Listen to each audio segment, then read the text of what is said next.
Et ça y est, c'est parti, je viens de quitter chez moi. Voilà, je pars à l'aventure. Cargo TV, on tour. Trop content, ça faisait un bout de temps que j'en rêvais. Et voilà, j'ai décidé de prendre ma tente, quelques affaires qui sont changées quand même un tout petit peu. Quelques t-shirts, Cargo TV, qui viennent d'être faits par mon ami Paul, Square Nuts, génial. Et super content, on a tout, j'espère que j'ai tout. C'est l'aventure, je commence avec une descente. Et en fait, ça c'est top parce que j'ai l'impression que je vais quand même bien monter. Et le but c'est d'aller jusqu'à Durbuy. En s'arrêtant, en faisant quand même quelques étapes, j'ai réussi à appeler quelques personnes la semaine passée. Donc j'ai quelques rendez-vous, mais je pars surtout à l'aventure parce que j'ai envie de faire des rencontres et surtout découvrir du pays, notre Belgique, qu'on ne connaît pas assez bien. Je suis super excité. C'est parti, let's go, Cargo TV Tour. Wouhou! Et voilà, les premières côtes. Il va en avoir quelques-unes. Et en fait, j'ai un peu sous-estimé le poids de mon vélo et surtout le poids de mes bagages. Nom de Joss, ça va être quelque chose. Et là, on vient de partir. Et voilà, première difficulté déjà. Énorme montée ici. Plus que sans ça. Pas moyen d'y aller à vélo. Et voilà, je pousse. Et donc on va rencontrer plein de personnes super intéressantes. Mon premier rendez-vous ce soir à Jean-Blou, c'est avec un agriculteur qui fait des choux. Et ces choux sont super connus pour la choucroute. Demain j'ai un restaurant hors champ. Après à Namur, j'ai une fille qui fait du vitrail, qui travaille le vitrail. Bref, j'ai du monde super intéressant. Il y a aussi Isabelle Harpin, grande chef, que je vais rencontrer dans son resto. Bref, super excité, c'est parti. Ah bon, il y a déjà une montée. Et bon, ça va aller. Durbuy, on arrive.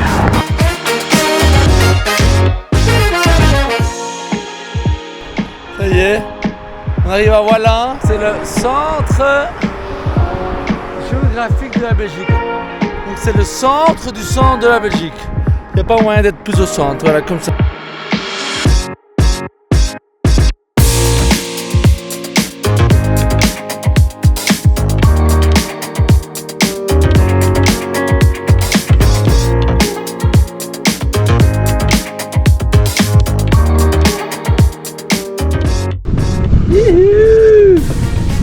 J'arrive bientôt à ma première destination. Comment c'est parti? Jean-Blou. Je viens de passer Wallin. J'ai fait environ 30 bornes. Les pavés sont là aussi. On s'y fait. On s'adapte. Et on continue. Hein. Et voilà. 133 rue de Fleurus. À Sauvenière. Ça ressemble à une ferme. Donc je crois que ça doit être là. Et voilà, Jérôme. Content d'être arrivé. Ah ouais, écoute, 3 heures de vélo. Allez. Ah, salut. Ça marche? Ah, merci, impeccable. C'est canon chez toi, hein? Et voilà, on est au milieu des campagnes, oui. Milieu de nulle part, quoi. Oui. Voilà. Les champs tout autour de nous. Extra. Et donc tout autour de toi, c'est chez toi, il y a du chou, il y a un peu de tout, quoi. Il y a un peu toutes sortes de cultures, oui, effectivement. Ah, ouais. Une grande culture et, et voilà. Mais aussi du chou. Ok, excellent. Ben, on peut aller voir ça, non? On va aller visiter. Allez, on va aller visiter ça. Installe-toi. On va aller tout mollo. Il y a que des pavés ici? Non, mais ici on est vraiment dans les campagnes, donc effectivement, il y a une portion de pavé et puis après des routes de campagne. Écoute, tu seras peut-être pas super à l'aise, mais on va y aller mollo, quoi.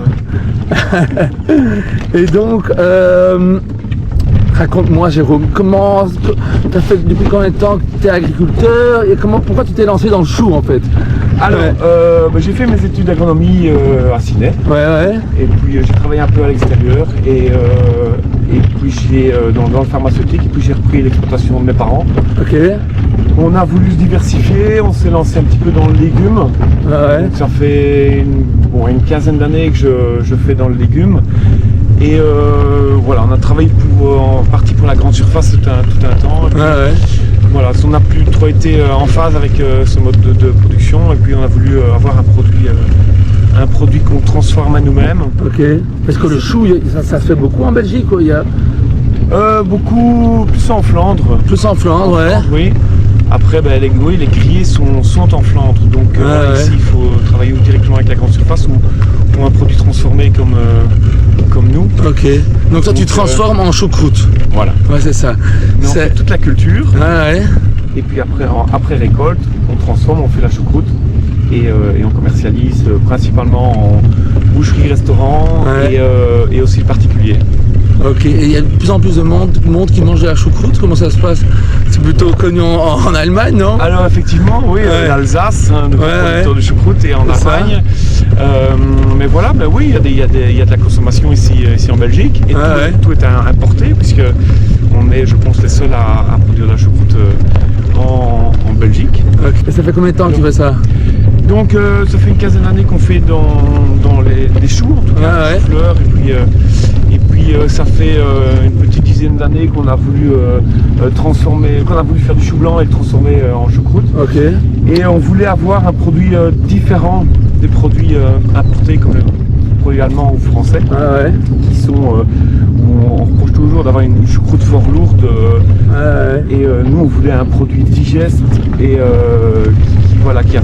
qui était beaucoup plus doux, un autre produit que les Français.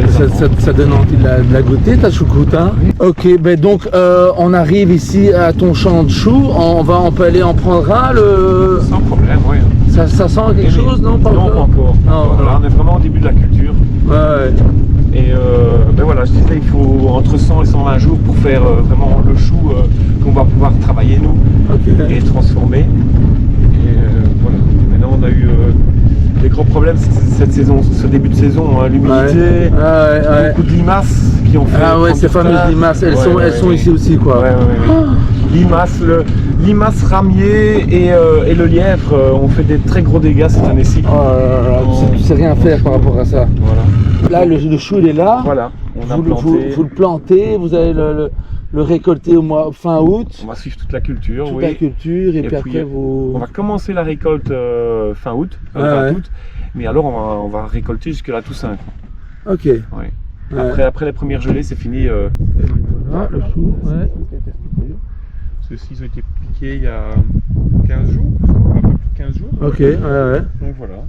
Génial, un tout grand merci Jérôme. Mais merci à vous. Voilà. Et à une prochaine, j'espère. Hein? Bien sûr. Allez. Quand tu es de passage dans le coin.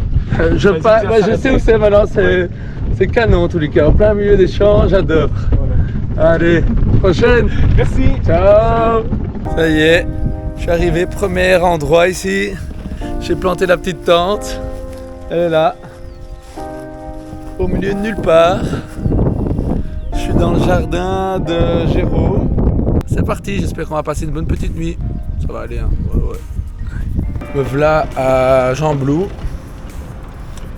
Bon, on a déjà connu des places plus vivantes, on va dire. Grosse ambiance. Santé, premier stop, c'est parti. Ça y est, première nuitée dans ma petite tente. Bon, maintenant, il ne reste plus qu'à dormir. J'espère que ça marche. Allez, bonne nuit. À demain en pleine forme. Peace.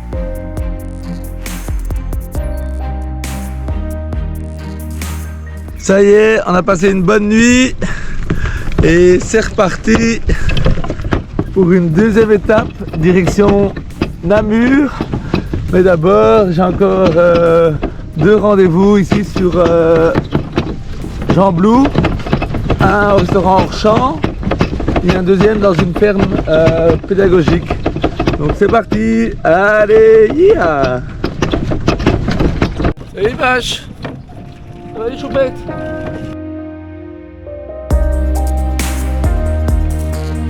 Et ça y est, on arrive à la deuxième destination, Orchamps, restaurant Orchamps.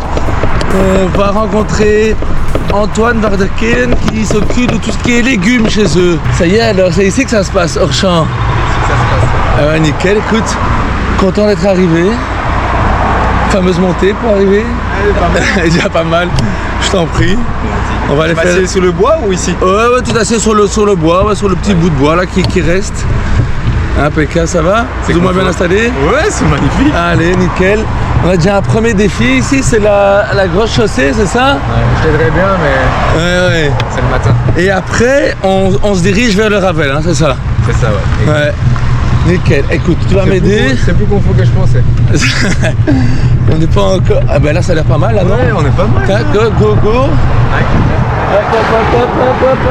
Allez, c'est parti. C'est pas mal. Génial. Ben, raconte-moi Antoine, donc toi tu travailles ici chez Orchamps, qu'est-ce que tu fais de beau Je travaillais chez Orchamps. Ah, tu travaillais chez Orchamps, Ouais. C'est un resto, hein? Orchamps, c'est un resto gastronomique Ouais. ici à Ernage. Et moi, j'ai participé au lancement du restaurant et des Ok. jardins du resto. Ouais. Et cette année-ci, on a décidé de mettre les jardins à part. Ok. Donc, en gros, on travaille toujours la blinde ensemble. Ouais. C'est juste que maintenant, je suis à mon compte. Ah ouais, c'est ça. C'est ça. Ok. Donc toi tu t'occupes vraiment de trouver les bons légumes avec les plats, et tu t'occupes, tu cultives quoi. Ouais, c'est ça. Cultiver autant de légumes, un peu de fruits Ok. et beaucoup de plantes aromatiques. Des trucs Ah un ouais. peu spéciaux, des trucs un peu loufoques, on va dire. Ouais, c'est ça qui rend le plat unique, on va dire. Ouais. Ah, pour certains, c'est des choses qui ont de l'importance. Ouais. Et là, on est on se dirige un peu dans les champs avoisinants. C'est ça. Et tu trouves aussi de temps en temps des fleurs ou des choses que tu peux trouver comme ça dans la nature. Ouais, hein. Ouais. À cette période-ci de l'année, c'est de moins en moins, on va dire. Ouais. Parce qu'on va plutôt travailler les plantes sauvages en début de saison, là où j'ai pas beaucoup de plantes aromatiques à proposer. Ok. Bah ici, t'as encore une explosion parce qu'il y a toutes les fleurs qui arrivent, donc t'as la camomille, t'as la reine des prés qui est en fleurs, t'as tout doucement du houblon sauvage, donc il y a moyen de s'amuser quoi. Ouais. C'est génial. Donc tu t'y connais à fond dans les fleurs, tu sais quel goût à chaque fleur, quel goût peut se marier avec le plat, tout ça quoi. Ouais. Bah justement, j'ai discuté avec un restaurant il y a pas longtemps et je le disais. Ben en fait, mon délire, c'est un peu de faire comme de la sommellerie, mais avec des plantes, tu vois. C'est d'essayer vraiment de trouver, que ce soit esthétique ou le goût. Moi, je préfère travailler vraiment le goût surtout. Mais trouver la plante condimentaire ou la fleur comestible qui s'approprierait le plus avec un plat. Ah ouais, génial. Tu vois, ici, t'as... Alors, on a déjà des trucs ici? Ah, il y a plein de camomilles, ouais. Ah bah génial, on va peut-être une fois aller sentir tout ça, non? Oui, on peut regarder. Ah, allez. Bah ici, ça tombe bien parce que t'as déjà plein de trucs, entre guillemets. Ok. Donc t'as la camomille, hein. Ah ouais. Tu vois qu'il y a ce côté assez agrume, qui est apaisante, qui est bourré aussi de bienfaits en plus. Ok. Et donc là, tu prends quoi de la plante? La fleur? Tu ouais, mets que la fleur. que la fleur. C'est un peu...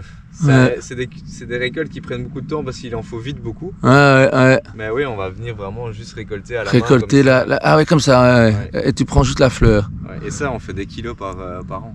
Ah ouais. Ouais, donc ça fait beaucoup de petites fleurs comme ça. Ok. Ici, tu as de l'armoise. L'armoise. Ouais, sera, moi je trouve surtout intéressante quand elle sera vraiment en fleurs. Ah ouais. En bourgeon. Ouais, t'as l'impression que c'est une mauvaise herbe, mais ça se mange, quoi. La camomille pour les agriculteurs, c'est Ouais. une saloperie. Ouais, à fond. Et pour moi, c'est du pain béni. Ah non, c'est clair. Ouais. L'instant, pour parler toujours d'Orchamps, on fait un cocktail avec ça. Ok. On trouve que ça a un côté agrume-pomme, tu vois. Ouais. Et du coup, là, on va travailler avec un producteur local. C'est marrant parce que c'est surtout un boulot féminin. Il y a de plus en plus de filles qui se lancent là-dedans, Ok. qui vont vraiment se spécialiser dans les fleurs comestibles, dans les plantes aromatiques et tout ça. La tisanerie, on appelle ça. Ah ouais. Ah bah oui, t'as fait. Parce que une de mes premières saisons, j'ai interviewé Capucine. Steph, qui est incroyable aussi. Ouais. Elle, c'est aussi, je trouve, un mastodonte dans ce boulot-là. Elle maîtrise pas mal. Ah bah tiens, ok, voilà. Et Woody. Oh, bah alors, qui voilà. On va plus vite que toi. Ouais. Qu'est-ce que je fais ici? La même chose. La même chose, faut aller. Et puis, tu vois, ça c'est Jean Blou. Tu passes Ouais. de 100 mètres à 100 mètres. Complètement. T'as des endroits hyper canons, Hyper canon. des trucs. Ouais, là je crois que c'est bon. Tu vas me dire, il en fond des grands routes, c'est pas ça. Excellent. Et ton potager se trouve où? Mais... Juste derrière. Juste derrière. On Une va, partie du potager. Une partie. On va aller voir ça ou quoi? Ouais. Allez, c'est parti. Et voilà, donc on arrive dans le potager. Ouais. Ton bureau en fait. C'est le petit jardin. C'est le petit, voilà. Ouais. Ça ici par exemple, c'est quoi ça ici? Ça c'est de l'absinthe. L'absinthe. Ah ben voilà, tout de suite je me dirige vers l'absinthe. Ça Ouais, c'est quand même bizarre, fou ça. hein. Donc là je vais raser et je vais faire un concentré d'absinthe. Incroyable. C'est un peu dur à travailler. Il n'y a pas vraiment d'odeur? Non? Si. Si, ouais. Ouais. À la base j'avais mis ça parce que les Marocains utilisent ça comme substitut à la menthe. Ah ouais, Au ouais. festival. Ok. Mon problème c'est que c'est vraiment dur à travailler et que c'est bourré d'amertume. T'as la monarde, qui est une plante américaine. Ok. C'est une plante qui est bourrée de thymol. Donc tu vois comme le thym, toutes les plantes des garrigues de Méditerranée. Ouais, ouais. Et c'est génial ça. Ça c'est affolant. Tu vois, t'as les fleurs qui commencent. Et ça, les fleurs elles sont utilisées dans ces coins-là. En infusion tonique et médicinale. Ah ouais. Mais ça c'est splendide. Et c'est pas juste de l'esthétique. C'est ce que je tiens à travailler ici avec la société Terre Gourmande. C'est vraiment travailler, oui, du joli, de l'esthétique, mais ça a du goût quoi. Ouais, il faut que ça tabasse quoi. Il faut que ça apporte quelque chose à l'assiette, sinon ça m'intéresse pas. Ça se mange? Oui, hein. Je peux y aller? Ouais, tu peux y aller. C'est sûr. Hein. Promis, ouais. Il y a 2-3 trucs que je te ferai Je te pas fais manger confiance, comme ça. hein. Parce que c'est un peu... Voilà, j'ai pas encore mangé ce matin, c'est nickel. Ouais, là par exemple c'est un peu piquant, ça. Ouais. Ah ouais. Tu vois, t'as du romarin, t'as du thym, t'as de l'origan même, c'est vraiment. Ah ouais, dis, c'est fort. Ouais. Un tout grand merci pour tes explications et bonne continuation. Merci pour la petite balade du matin. C'est très agréable. C'était sympa comme tout. Allez, à une prochaine, hein. Ouais. Ciao.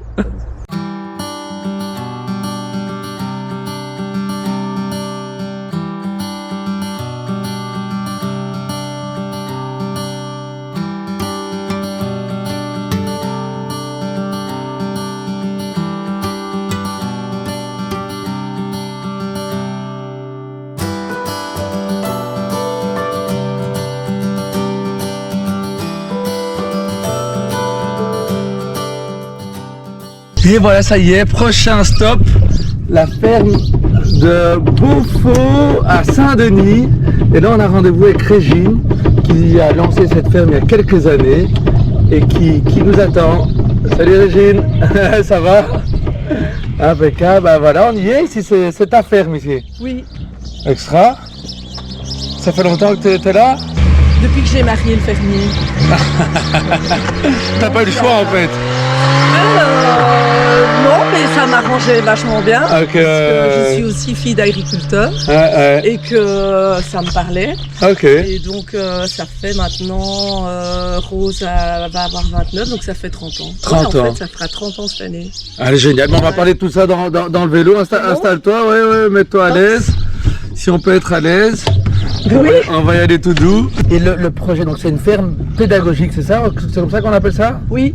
Donc à la base, c'est une ferme en activité. Ouais. Jean, mon mari, s'occupe très gaffe aux dodanes. Ouais, voilà, on y va tout doux. T'as vu quoi? Tout en douceur. Je le connais. Mais... Ouais. Et Jean, il s'occupe de l'élevage, des bovins blanc, bleu, belge. Ok. Et des cultures typiques de la région. Ok. Et alors moi, je suis institut de formation, institutrice primaire. Ah ouais. Et du coup, quand je suis arrivée ici, très vite, je me suis dit, ah waouh, ce serait trop bien que ça reste une ferme en activité, mais qu'en même temps, on accueille les enfants. Ouais. Et c'est comme ça que j'ai lancé la ferme Péda il y a à peu près 26 ans. Il y a 26 ans, ouais. Génial. Et chaque année, des nouveaux enfants, il y en a qui reviennent plus souvent, ou comment ça se passe? Oui, il y en a beaucoup qui reviennent d'année en année. Ok, donc tu vois leur évolution, Ouais. sympa aussi, ouais. Ils arrivent dans le groupe des poussins, donc c'est les 3-4 ans. Ouais. Et là, maintenant, ils sont dans le groupe des chevaux, c'est les 8-12 ans. 12 Mais ans, il y a quand même des nouveaux qui arrivent chaque année, quoi. C'est des gens de la région, il y a des gens un peu partout. Donc pour les stages, c'est quand même beaucoup des enfants de la région. Excuse-moi, ouais, de la région, ouais. Ouais. Sauf que quand même, il y a des Bruxellois. Ah, il y a même des Bruxellois. Oui, qui viennent en vacances chez leurs grands-parents, qui passent la semaine chez les grands-parents et qui viennent en stage chez nous. Ok. On a quand même pas mal. Et, mais alors, on reçoit aussi les écoles pendant l'année. Du coup, là, c'est des écoles qui viennent de partout, quoi, de la Belgique. C'est ça. C'est vraiment pour s'initier un peu au métier de la ferme, voir un peu comment ça se passe, donner à manger, tout ce qu'une ferme peut faire, quoi. Oui, oui, donc c'est bien sûr le contact avec les animaux de la ferme, puisque voilà, c'est l'occasion. Et mais à côté de ça, oui, on aime bien aussi de les sensibiliser à la production qui vient de la ferme. Donc tu vois, par exemple, j'ai une remorque aménagée avec un tracteur. Et cet après-midi, on va venir avec eux, on va leur montrer les betteraves, le maïs, c'est là. Et puis alors on a un beau grand potager, donc on essaye de cuisiner beaucoup avec eux. Et puis là pour le moment ils sont en train de nourrir les animaux en prairie. On va faire des bricolages récup. Voilà. Ça bosse ici quand même. Oui, ça roule quand même. C'est un raccourci en fait. Donc, il y en a qui connaissent et qui viennent par ici. Et donc voilà, c'est très varié. On essaye de répondre à un maximum de besoins des enfants. Et ça, c'est vos vaches? Non, c'est celle de l'abbaye. Ah, celle de l'abbaye. Ah oui, j'ai vu une énorme abbaye. Je suis passé devant là tout à l'heure. C'est l'abbaye d'Argenton. Ah ouais, elle est encore active? Oui, mais c'est une ferme quoi. C'est une ferme, ok. Avec des abeilles, une vraie ferme. C'est une ferme. Et donc, il y a moyen de rester dormir aussi dans la ferme? Oui, donc on a créé, comme c'est une ferme en carré, qu'il y a beaucoup de bâtiments et que c'est pas facile à entretenir, enfin voilà, c'est coûteux. Du coup, on a créé 2 gîtes à la ferme. Ah, sympa ça. Et donc, c'est 2 gîtes pour des familles, quoi. Un petit gîte de 4-6 et un gîte de 5-7 personnes. Donc, voilà, un week-end avec les enfants. Et en même temps, alors qu'on est là, on peut aller voir les animaux, on peut leur donner à manger. On fait le tour avec la famille, on leur montre tout ce qu'ils peuvent faire. Et puis après, ils sont libres. Ils sont libres. Voilà. Excellent, ça donne envie ça de revenir avec les enfants. Voilà. Et donc ici, c'est surtout des cultures de quoi? Qu'est-ce qu'on cultive dans la région? Donc ici, c'est ce qui est typique de chez nous. De ce côté-là, tu as les betteraves. Et puis là, tu as le blé. C'est ça, Un peu plus loin, il y a les pommes de terre. Et puis, il y a le maïs. Et puis, qu'est-ce qu'il y a encore plus loin là? Ah là, il y a des fèves des marais. Ça, c'est l'abbaye d'Argenton qui cultive ça. Voilà, puis il y a un peu de lin un peu plus loin. C'est ça. Et alors il y a de l'orge. De l'orge, L'orge qu'on va bientôt récolter. Ça te va si on fait un petit tour dans la ferme pour que tu me montres un peu vite fait à quoi ça ressemble? Ok. Allez, c'est parti alors.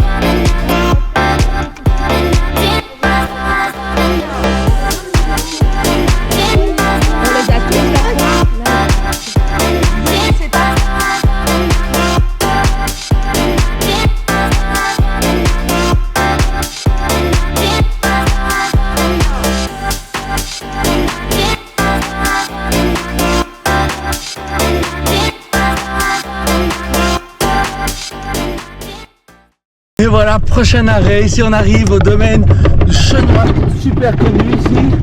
Le domaine est canon, il y a des vignes splendides. Et on a rendez-vous avec Jean-Benoît.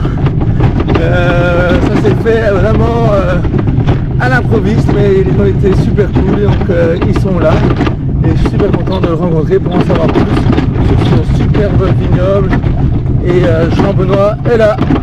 Jean-Bernard, pardon, ça va? Salut, ça va bien, ouais, toi? Impeccable. Ça te dit un petit tour pour qu'on apprenne un peu à mieux connaître le domaine? Allez, c'est parti. Ça marche. Ouais. Donc là, on vient de descendre. Oui. Il faut remonter? Alors oui, mais je vois que t'as des sacrés mollets, donc on va le faire. Ouais, bon, on va essayer, hein. On n'a pas trop le choix. Allez, nickel. Donc toi, tu t'occupes des vignes ici, ça fait longtemps que tu fais ça? Ouais, je suis vigneron, moi ça fait une petite trentaine d'années que je suis vigneron. Ok. Donc voilà, pas uniquement ici, on a repris le domaine en 2017. Ouais. En 2017, ouais, parce qu'il y a un petit accent là, non? Alors oui, je suis un ch'ti à l'origine, mais parti de 20 ans à Bordeaux, donc ça fait un mélange un peu spécial. Ouais. Mais sinon belge. Ah ok.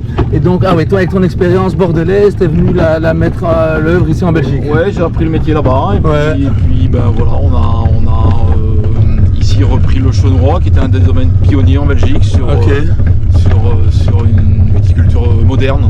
Ouais.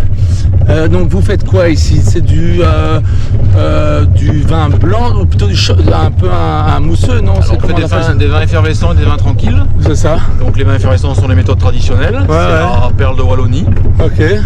Déclinée en blanc ou en rosé. Et ensuite, on fait des vins tranquilles. Donc là, les traditionnels blancs, rosés et rouges. Ok. Ce qui est assez unique en Belgique en fait. Complètement, ouais. Et donc, il y a quand même eu un sérieux changement depuis quelques semaines, quelques années, point de vue climatique. Donc, il y a des choses qu'on peut faire qu'on ne pouvait pas faire avant ici en Belgique, quoi. Alors, c'est vrai qu'il y a ça, mais ici, le concept de Chaunois n'a pas été bâti là-dessus. C'était plutôt de dire on va recommencer une viticulture professionnelle en Belgique et avec une originalité en allant cherchant les cépages résistants aux maladies. Donc voilà, ici on a 14 hectares et 11 cépages différents. Ok. Ce qui fait quelque chose d'assez riche et un vignoble très diversifié. C'est quasi un des plus grands vignobles en Belgique. Alors pas le plus grand parce qu'il y a en surface il y a des vignobles plus grands que nous. Mais voilà, 14 hectares c'est bien, si tu veux rester vigneron dans tes vignes c'est bien. Nickel. Et comment ça se passe le boulot? Vous appelez donc les vendanges, vous appelez des gens en plus, comme c'est toute l'année, comment ça se passe? Oui, le métier de vigneron c'est quand même un métier fort occupé toute l'année, puisque quand tu n'es pas à la vigne, tu es au cuvier, ou bien dans les papiers ou dans la vente, donc voilà, il y a toujours quelque chose à faire. Après pour les coûts les pics de travaux, en fait on fait venir des saisonniers. Ok. Donc on a notre équipe temps plein ici, on est à 5 personnes en fait en tout. Et puis après, que ce soit pour l'élevage, pour les vendanges, on est saisonniers de la province généralement ici, les environs quoi. Les environs, Génial.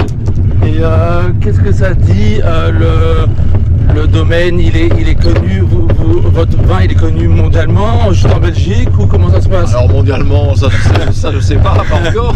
Pas encore, on espère. On a une belle notoriété, que ce soit en Belgique, donc sur les trois communautés, Wallonie, Bruxelles et Flandre. Donc oui, on a une belle clientèle et puis on produit quand même de la bouteille. L'an passé, on a produit quasiment 120 000 bouteilles. 120 000 bouteilles, aussi. Qu'on vend dans l'année, donc voilà, on a une belle clientèle et des gens qui nous aiment bien. Ok. Qu'est-ce que ça dit cette année? C'est une bonne année avec toute la pluie là qu'il y a eu? C'est pas l'année la plus facile. Non. C'est pas l'année la plus facile pour tout agriculteur ou vigneron, voilà. Mais c'est comme ça, le millésime est comme ça, on y travaille tous les jours et on en tirera le meilleur possible. Et donc c'est quoi l'appellation, les pieds de vigne, c'est comment on appelle ça? Alors on a 11 cépages différents, donc c'est 11 variétés différentes. Voilà, je vais t'en citer quelques-unes, je ne vais pas te citer les 11, mais du Solaris, du Johanniter, du Régent, du Bronner, du Sauvigné gris, voilà. Ok, ça ne me dit pas grand-chose, mais tant que c'est normal que ça ne dise pas grand-chose, puisqu'en fait on n'a pas pris les cépages qu'on critique partout sur la planète, c'est-à-dire le Chardonnay, le Pinot Noir, le Merlot, tous ces cépages que tout le monde connaît. C'est ça, ça c'est un choix de libérer. Ouais, tout à fait. C'est la philosophie du domaine, c'est ce qui nous permet d'être en bio en fait. Ok. Donc il n'y a pas de produits chimiques de synthèse sur notre vigne. Excellent. Voilà, c'est important pour nous. Complètement. Il y a vraiment une philosophie derrière tout ça, quoi. Oui. Tu m'as dit les vendanges en septembre. Ouais. C'est ça? Tout à fait. Ben là, si tu veux te rapprocher, tu vas voir un peu à quel stade est la vigne Ouais, oh là c'est tout petit, on dirait des petits bébés quoi. Voilà, Ouais. exactement. Ouais, Là, ouais. tu peux voir en fait, tu vois toutes les étamines, les petites, Ouais, la ouais. petite barbe blanche, on va C'est dire ça. ça comme ça. Ouais, Donc ouais. ça, c'est la floraison en fait. Ok, ouais, ouais. Donc, la vigne fleurit là. Et là, qu'est-ce que vous faites comme travail alors Alors nous comme on est en bio, évidemment il n'y a pas de désherbage au sol avec des produits chimiques, donc on Ouais. travaille les sols. Ah ouais. On entretient la partie enherbée. La vigne c'est une liane, donc tu la vois droite là comme ça. Ouais, Ça n'est pas un arbre ni un arbuste, donc elle ne se tient pas toute seule. Ça veut dire que sans les fils, ouais c'est ça. tout ça, elle est par terre en fait. Donc nous, on Ok. va la tenir. Il faut la tenir. Ouais, Voilà, ça c'est le travail de la saison ici maintenant. ouais. Et puis alors après évidemment, quand c'est le vin et les raisins, on vinifie. Quand c'est l'hiver, on taille la vigne, hein, puisqu'il Ouais. faut revenir à chaque fois au bois de l'année. Voilà, des tâches, il y en a plein. Il y a plein de trucs à faire. Hein. Ben super, qu'est-ce que je peux vous souhaiter pour l'avenir? Écoute, une bonne récolte, un vigneron il demande toujours beaucoup et bon, donc voilà, on va signer pour ça. Allez, c'est parti. Un tout grand merci en tous les cas, c'était super Allez, sympa. Super, parfait pour la visite. Allez, à la prochaine. Ouais. Ciao, ciao. Salut.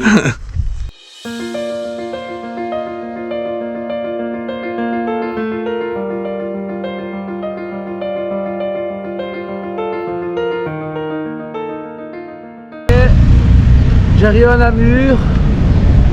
Il y a tout de suite plus de monde. Hein. Ça y est, je suis à Namur. Le cheval Bayard. Voilà, je suis bien à Namur.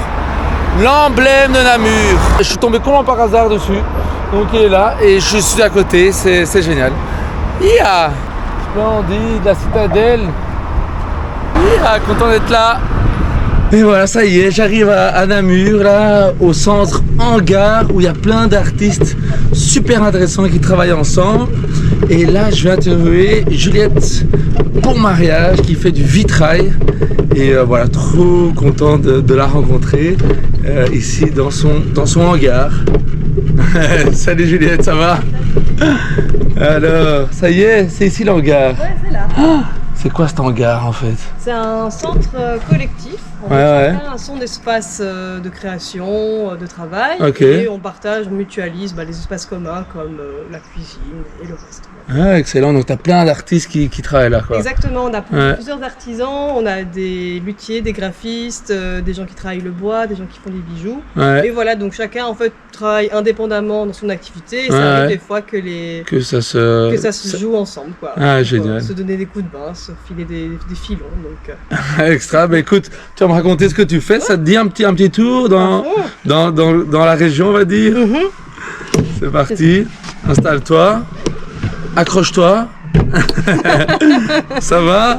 T'es plus ou moins bien installé? je suis extrêmement bien installée. Ouais, là je sais pas du tout où je vais, donc je te fais confiance. Ouais, on va aller vers le rallye.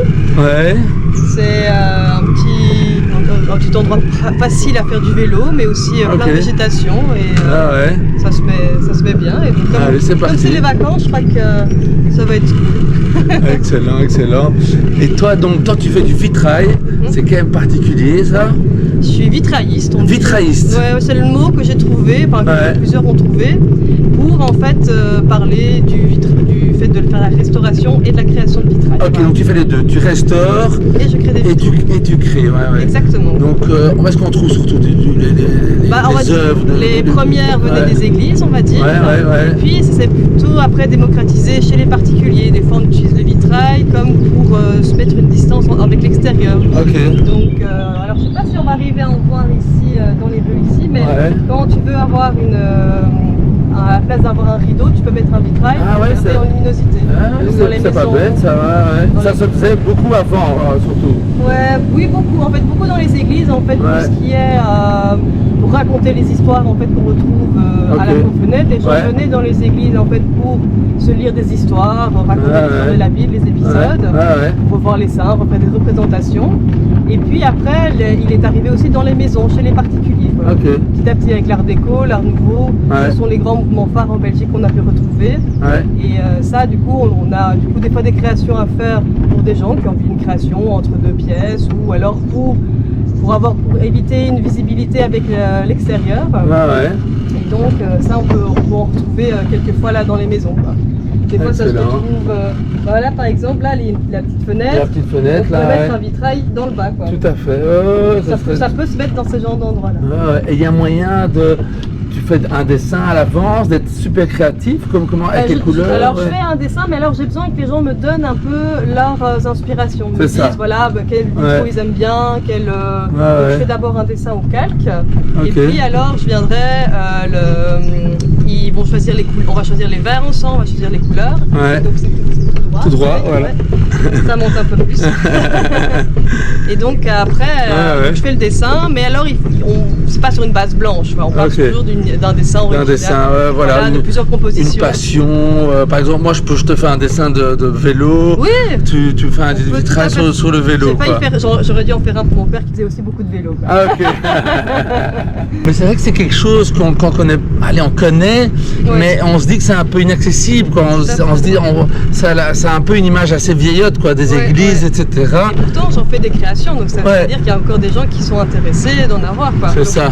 En fait, des fois, les gens, mais quand ils connaissent mon métier, ils commencent à avoir les idées d'avoir un vitrail. Ah, mais c'est vrai qu'on pourrait mettre un vitrail là. Tout à fait. On n'avait pas pensé spécialement avant. Tiens, en fait, j'ai un vis-à-vis là, ça me dérange. Tiens, on fait une séparation, on va amener plus de lumière. Mais après, comme je dis, l'accessibilité, elle peut être aussi que une fois qu'on fait une création, elle va durer normalement toute une vie. Là. Le vitrail, même quand je restaure des vitraux, quoi. Donc on peut aller, on fait une restauration. Il y a le vitrail il est abîmé, le plomb se relâche, on le restaure et après, au bout de 100 ans, on a besoin de le restaurer. Donc les gens, en fait, quand ils restaurent un vitrail, c'est pour une vie. C'est ça. Peut-être même leur descendance. Donc vaut mieux bien réfléchir au dessin que tu vas voir, quoi. Exact, oui, tout à fait. Si tu changes de passion tous les mois, ça va être compliqué, quoi. Normalement, le vélo, je crois que ça a l'air d'une bonne passion. Une passion à vie. Ancrée. Voilà. Oui, mais voilà, pour les restaurations aussi, il y en a qui hésitent, disent ah mais on sait pas, ça coûte cher. Et je dis oui, ça coûte un prix, mais c'est-à-dire que c'est le prix de l'artisanat. C'est ça. Donc en fait, on le fait quelque part, c'est soit pour soi, mais aussi quelque part pour les générations à venir. Et ça dépend du cachet du vitrail.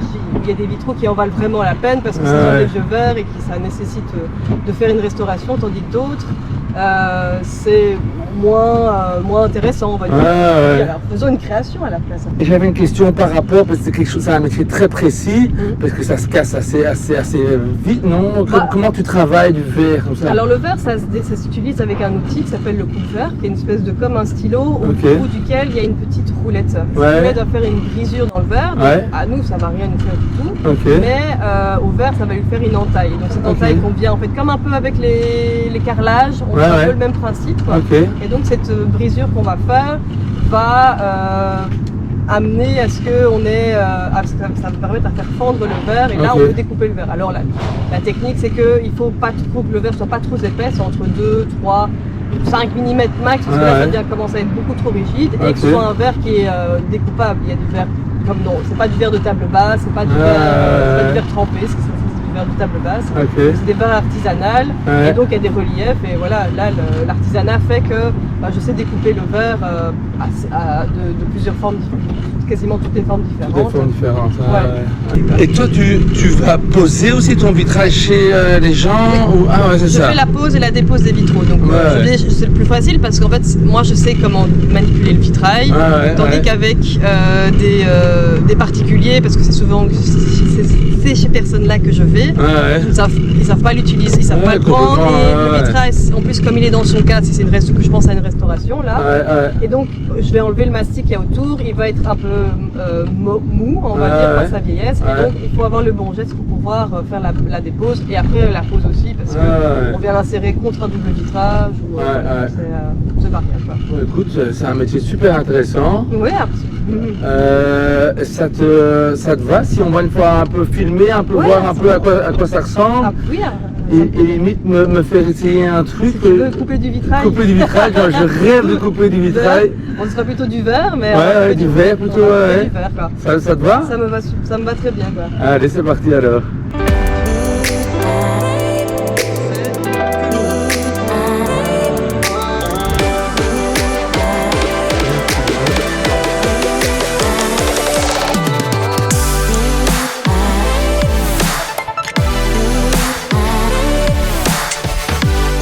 tenir ça un peu comme un stylo, voilà. Ouais, okay. Tu vas d'un point A à un point B. Tu entends ce petit son gentiment. Tu vas pas aller plus fort que ça. Bah, tu vas comme si tu voulais la casser en deux. Ah ouais. Ok. Voilà, regarde, on voit même la citadelle au loin. C'est pas beau ça? Si, regarde, des gens super sympas, Namur. Ouais. Salut. Et on continue notre périple. Très très content d'être là. Et voilà, la citadelle, elle est là.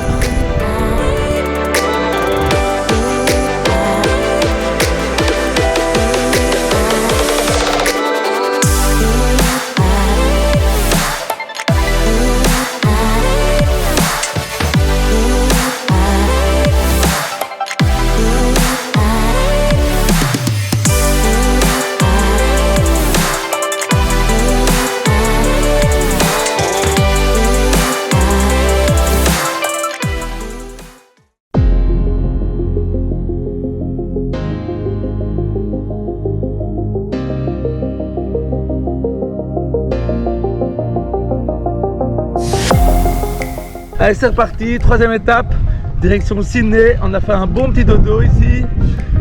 J'ai dormi dans le jardin commun de la maison de Juliette. Super sympa. Il y avait une piscine naturelle. J'en ai bien profité. Et maintenant, en grande forme pour attaquer cette troisième étape, direction Sydney.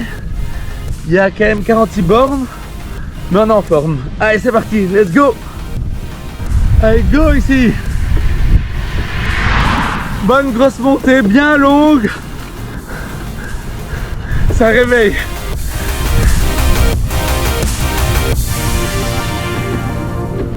Et voilà, arrivé à Dinan. Juste de passage, je ne vais pas rester longtemps, mais je suis à Dinan. Et il me reste encore pas mal de route jusqu'à Sydney, ouais, mais Sydney c'est assez loin encore aussi. Il y a 20 bornes, mais ça fait que monter. Ça va aller. Ça va aller, ben oui, ça va aller, d'office. Isabelle, on arrive. C'est sympa ici quand même. Vous voyez les montées pour aller vers le garage là, pour monter des montées. Ben voilà, là c'est ça, sur toute la route, avec un vélo cargo. Yes! Allez, on y croit, on pédale, mais ça va aller, ça va aller, come on! C'est ce genre de montée, juste devant nous là. Tu crois que t'as fini? Et il y en a encore une. Allez les gars, on y croit. Cargo TV, on tour. Quelle drôle d'idée quand même. Mais c'est... Waouh.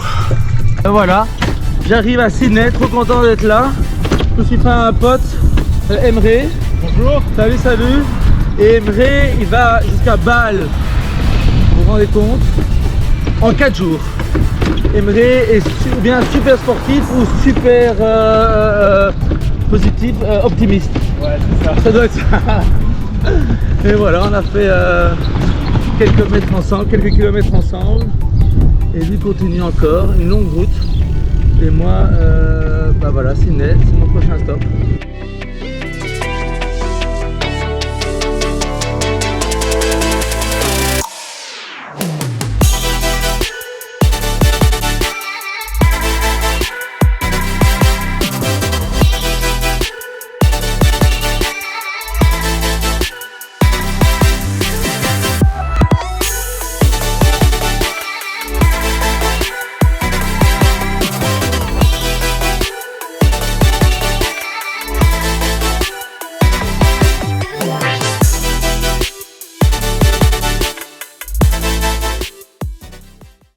Et voilà, on arrive à notre prochaine destination, Lénion.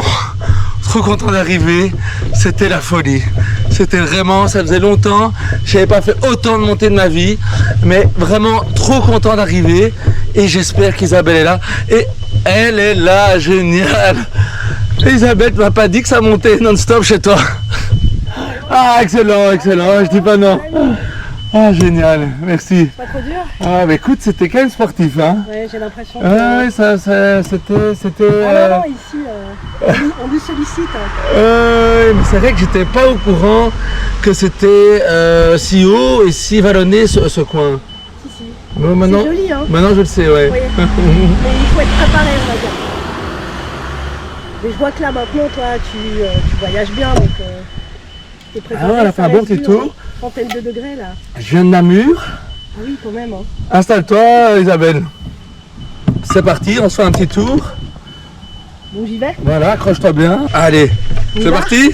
T'es bien installé? Allez, c'est pas fini encore, ça remonte. Ça s'arrête jamais ici, hein. On est sur live et en direct de comme ça en face de toi pour te voir souffrir. Est-ce que toi t'es bien installé? C'est le principal. Ah bah génial, génial. Raconte-moi un peu, Isabelle. Ici, on est quand même loin de Bruxelles. Normalement, t'es à Bruxelles. Qu'est-ce que tu fais ici? Bah, comme tu as pu le constater, ce que je fais ici, bah, voilà, c'est magnifique. On est bien dans la campagne. On est loin et pas loin de Bruxelles en fait. C'est ça, hein, ouais. C'est une petite heure, on va dire, de Bruxelles. Donc, ça va, ça va. Non, mais c'est vrai que tu fais ici, le coin est juste incroyable. C'est vraiment incroyable. Ce changement, c'est vrai que ça paraît vraiment un tournant. Ah, c'est ça. Ouais. Honnêtement, je crois que c'était à la période aussi de ma vie où ça me convient très bien. Ok, t'avais envie de changement, un nouveau projet, c'est ça? Oui, le projet, je l'avais déjà vu, je connaissais bien les propriétaires du domaine. Ok. Et voilà, ils me l'avaient déjà montré, mais bon, à l'époque, j'étais assez occupée à Bruxelles. Ok. Et quand ils l'ont remontré l'année dernière, voilà, ça a pris tout son sens en fait. C'est magnifique. Le projet global, il est top aussi. Il est top. Complet. Et refaire vivre du patrimoine, c'est génial. C'est ça, ça c'est tout un projet, quoi. C'est pas juste. C'est pas juste un restaurant. Un resto, il y a tout un projet autour. Et donc, toi, t'es une chef coq. Ouais. On va dire ça. C'est déjà un super beau métier qui demande beaucoup de travail. C'est pas du tout évident comme métier. Ça, je m'en doute. Un vrai travail de passion. Un travail de passion. Un peu comme pédaler sous trompe. Ça fait combien de temps que tu fais ça et comment est née cette passion chez toi? Je sais pas très bien par où je vais. Ici à droite? Tout droit encore. Allez, tout droit. C'est parti, ça monte pas trop, ça va. Non, ici ça va se calmer. Et donc vraiment une passion qui est née depuis longtemps? Ouais, non, c'est vraiment, et chez moi c'est vraiment né, je vais pas dire par hasard, mais presque. Voilà, j'ai pas du tout étudié ça. Ok. Et oui, ça m'a passionné, la matière, le travail des matières, les produits, la beauté de ce métier, le travail en équipe aussi. C'est vrai que c'est... La création, voilà, c'est tout un ensemble qui a fait que j'ai complètement changé d'orientation. Ok. Tu faisais pas ça avant? Non, je faisais du droit, de la finance. Allez, donc vraiment... Changement de... Un peu comme maintenant, voilà, un changement comme ça qui s'est opéré, mais c'est vraiment sans regret, hein, donc je suis hyper heureuse de faire ça. Génial. Et donc toi tu fais, donc tu as une entité à Bruxelles, donc là tu travailles tu fais des repas pour des sociétés, etc. En fait je fais de l'événementiel. L'événementiel, voilà. Je travaille plutôt avec des sociétés d'événementiel et moi je signe les menus, on va dire. C'est ça, voilà, donc je fais beaucoup de corporate, quelques dîners privés, voilà, pour des clients, des bons clients ou des amis clients. Et puis après, le reste de mon temps, c'est-à-dire beaucoup, je suis... T'es ici. Tu viens pas à vélo ici de Bruxelles, non tu... Non, rassure-moi. Non, moi je suis pas... non, t'es pas aussi... courageuse, on va dire. Et je pense que ça me ferait du bien, c'est pas ce que je veux dire. Mais j'ai pas encore eu l'occasion de le faire. La météo n'a pas été très propice. C'est ça, on a quand même pas mal de chance. Il fait juste canon ici en Belgique. Et ça fait quand même du bien. Oui, oui, je pense que ça fait du bien. Mais ça fait, non, même si on a chaud, on va pas se plaindre, ça fait tellement longtemps qu'on attend le soleil, donc voilà. Comment est-ce que tu vois l'avenir par rapport à ta cuisine, comment ça évolue? L'avenir, je le vois complètement, ma cuisine complètement, je veux dire, fondue et qui part de tous les petits producteurs que j'ai pu trouver ici dans la région. Ça c'est vraiment super aussi d'avoir cette proximité des producteurs. C'est un peu plus compliqué à Bruxelles, on peut la voir évidemment. Tu arrives à les voir, aller toi-même, y avoir le temps parce que tout est proche, tout qu'on fait. À fond. Dans les fermes ou chez les éleveurs, ça c'est vraiment un privilège en fait. C'est quelque chose qu'on voulait depuis longtemps et qui était difficile à mettre en place à Bruxelles par manque de temps et aussi voilà, il faut une équipe un peu solide qui laisse le temps pour pouvoir aller prospecter chez les fournisseurs. C'est pas évident, hein, Bruxelles, beaucoup de temps pour sortir et rentrer. C'est vrai qu'il faut optimiser au mieux et donc t'as pas le temps de faire tout ça. C'est difficile. Donc ici on a vraiment pu mettre en place tout ce dont on rêvait à Bruxelles en fait. Ah ouais, génial. C'est vraiment ça. Le potager, les boissons, un petit laboratoire. Il y a tout ça ici. Pour faire des vinaigres, la brasserie. Ça donne envie de découvrir cet endroit quoi. Surtout qu'on a des chambres. Il y a des chambres aussi. Sympa ça, sympa. Les chambres, moi je suis sous tente, donc une chambre ça fait longtemps que j'en ai plus vu, mais bref. Non mais tu peux, on va te laisser sous ta tente. Sous la tente. C'est un peu le concept, non? C'est un peu le concept, c'est vrai. On verra ça. Si vraiment tu changes d'avis, il n'y a pas de souci. Génial. Génial. Est-ce que ta cuisine, comment est-ce que tu pourrais la définir? C'est quelque chose de... C'est des goûts qu'on n'a jamais, qu'on n'a pas l'habitude d'avoir, c'est beaucoup de légumes, c'est des choses... Comment est-ce que tu pourrais définir un peu ta cuisine? C'est un peu ça en fait, c'est assez personnel, je suis plutôt une cuisine de produits, mais par exemple j'aime beaucoup les épices, j'ai voyagé pas mal, donc j'ai quand même appris, il y a beaucoup de goûts de produits de pays étrangers, que ce soit l'Asie, l'Orient ou l'Amérique du Sud, et donc j'aime bien utiliser toutes ces connaissances-là et tous ces produits-là en fait, et travailler ça tout en ayant ici beaucoup de local, des légumes.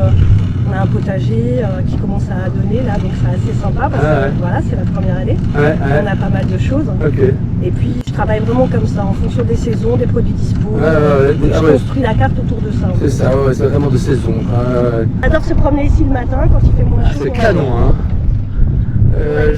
Cette route est juste magnifique. Salut les scouts! Sans sieste à mon avis. Chipmunk Rainbow! C'est pas une blague, hein? On y va ici, hein? T'es sûr? Est-ce qu'on va? C'est pas ça, après il faut remonter. Ah oui, après il faut remonter. Si tu veux, on va faire demi-tour alors. On va faire demi-tour. Est-ce que tu crois que tu pourrais me faire un plat? Quelque chose? Je suis pas super doué en cuisine, mais si tu me dis ce qu'il faut faire, je crois que ça pourrait le faire. On va faire quelque chose de super simple alors, parce que comme aujourd'hui c'est mon jour off, on va se faire un petit truc comme si on allait manger comme ça dans le jardin, tu vois, mais franchement rien de compliqué. Ah génial, d'accord. Bah écoute, je suis preneur. Parce que même pour toi, et je t'aime beaucoup, mais je vais pas travailler aujourd'hui. Moi ça, génial, un grand merci Isabelle, sympa comme tout. On va aller goûter tout ça maintenant. On va se faire ce petit plat. On va se faire ce petit plat, avec grand plaisir. C'est parti. On peut. Et sinon, ma tomate. Petit fromage de chèvre. Un canon. Voilà, de là. Et là, on va... Ah, tu le mets dedans, quoi. Ouais. Comme une tomate farcie. Ça va donner... Mais ça, ce sont pas des cubes, ce sont des triples. C'est du jardin. Ouais. J'adore. Ah, voilà, ça, c'est la fleur. Ouais. Mais vraiment, ça, par exemple, en termes de goût, c'est hyper intéressant. Ok. On vient mettre comme ça ici. Ouais, c'est beau. Voilà. Déçu, tu dors pas de la nuit parce qu'on n'a pas utilisé tes friands. Donc regardez comme c'est beau. Écoute, j'ai appris plein de choses encore ici. Un tout grand merci Isabelle, c'était génial de te rencontrer dans ton environnement ici, qui est juste dingue. Et bravo pour ce projet. Et je te souhaite tout le bonheur, tout ce qu'on peut rêver pour avoir dans la vie et pour le futur, on va dire. Merci. Merci, génial. Je crois que j'ai évité le pire. Merci l'auberge de Lignon de m'avoir accueilli ce soir. Regardez ce que vous m'épargnez.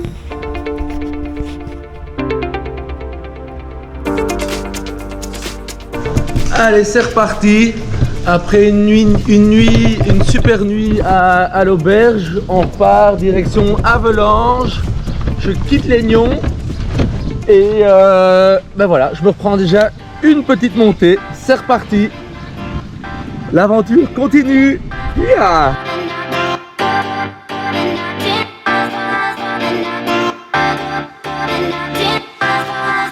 Ce que je fais, je mets des gens dans mon vélo cargo et je les interview. Vous savez si on arrive jusqu'à Durbuy ici? Normalement oui, parce qu'il y a des panneaux là-bas qui viennent vers Durbuy. Ouais. Et voilà, toujours sur le gravel. Ben, c'est nettement plus plat. C'est toujours tout droit. Entre les arbres, dans la forêt. On est plutôt bien là.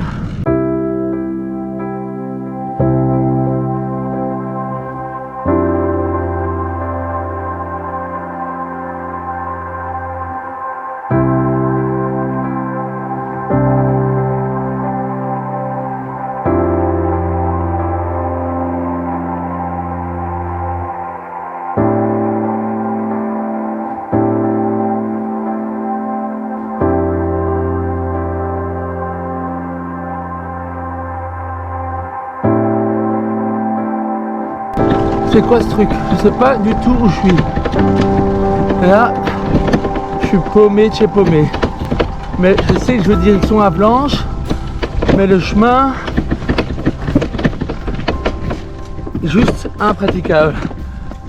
Je pousse. Je sais pas où je vais. Je suis paumé de chez paumé. Regardez-moi où je suis. Wouhou! Il y a quelqu'un?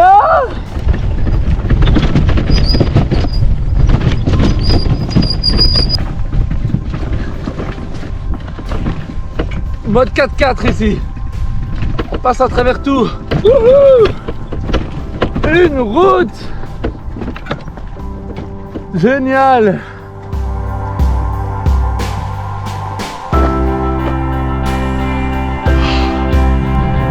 Allez. À 3 km de Avelange, Porcheresse et de notre prochain arrêt chez Gauthier le boulanger. Et voilà, on arrive à Porcheresse, pas loin d'Avelange, et on a rendez-vous avec Gauthier, un jeune boulanger qui a lancé une boulangerie qui s'appelle la Gringe de Gauthier. J'espère que je prononce bien. Et voilà, salut Gauthier. Salut.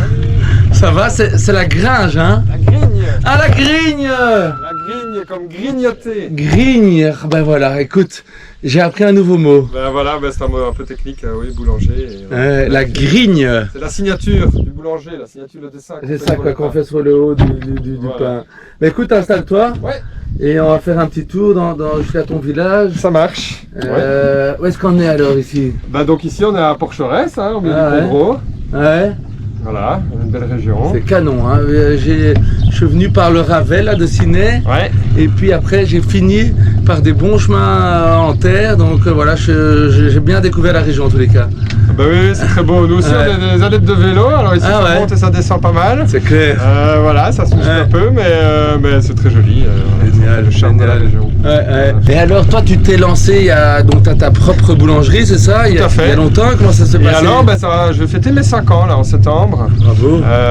Voilà, et là je viens de construire un tout nouvel atelier à la maison. Ok.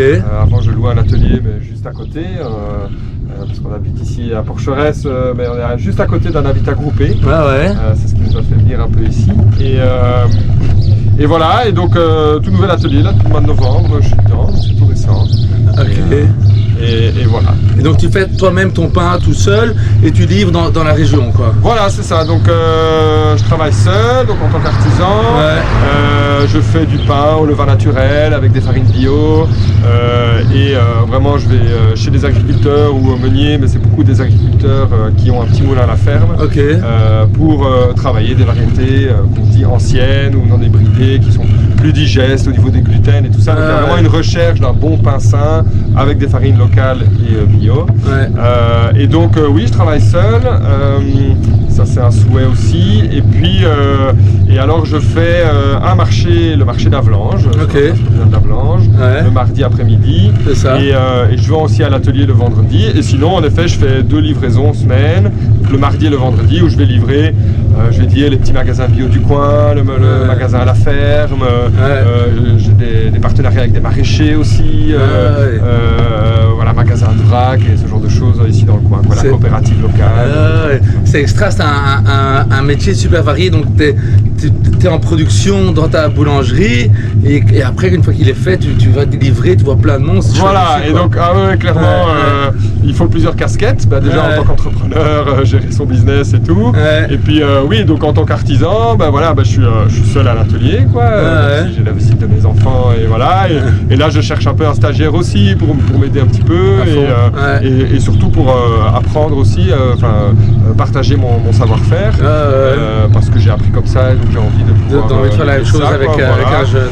Exactement. Voilà, la demande est lancée ici, donc si jamais il y a un jeune qui veut se lancer, vous appelez Gauthier. Voilà, tout à fait. Et donc oui, ça je disais, plusieurs casquettes, mais c'est aussi, donc autant je suis seul à l'atelier, autant voilà, aller dans les fermes, etc. Je vois du monde, je vois d'autres chouettes projets, des chouettes initiatives locales et tout ça. Il y a plein de trucs qui se passent ici. Il y a plein de trucs qui se passent, et ça on est vraiment dans une région très riche à ce niveau-là. Et puis après aussi sur le marché d'Avlange, voilà, c'est la place du village, c'est la place d'Avlange.